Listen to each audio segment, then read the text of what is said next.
नमस्कार शुभ सकाळ आज मंज कथार गोटे गुरुत्वपूर्ण कथा आपण जानी आश्चर्य हे जे अमेरिका 1910 मसीह हईजा बा कलेरा आरंभ होता।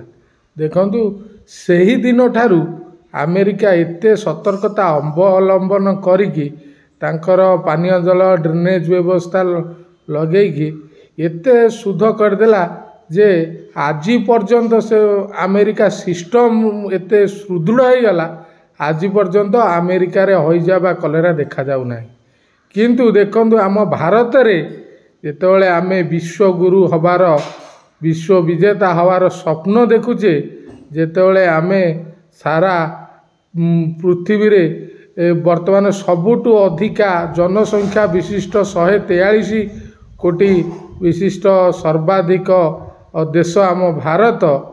एबे भी आम भारत रे आमर सचेतनतार अभाव, ड्रेनेज पानीर विशुद्ध पानीय जलर एवं बहुत प्रकार असुविधा फल आम भारत रे हईजा बा कलेरा सृष्टि होउछि।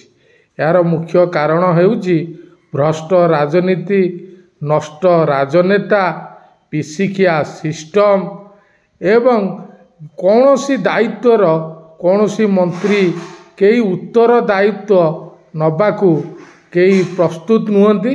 समस्ते परस्पर उपरे दोष देकी खसी जीवाकू उद्यम करुचंती, जहा फल रे आम 143 कोटी देश भारत रे एई भली भाबे आजिर दिन रे भी हईजा एवं कलेरा रोग व्यापीबार लागिछि। यह आम भारतवासी एक दुर्भाग्यर दिन जे आम स्वाधीनतार 78-80 वर्ष होबाकू जाउछि। आज भी आमे विशुद्ध पानीय जल जहाँ आमर मौलिक हक अधिकार ताहा पाइबारु आज पर्यंत आमे वंचित अछि।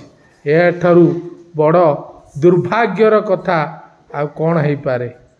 धन्यवाद, नमस्कार। जदि ए भिडियोटी आपण मानकु भल लगी थाए दयाकरी अन्य मानकु शेयर करिवे, लाइक कमेंट निश्चिंत भावे करिवे। रहूछि।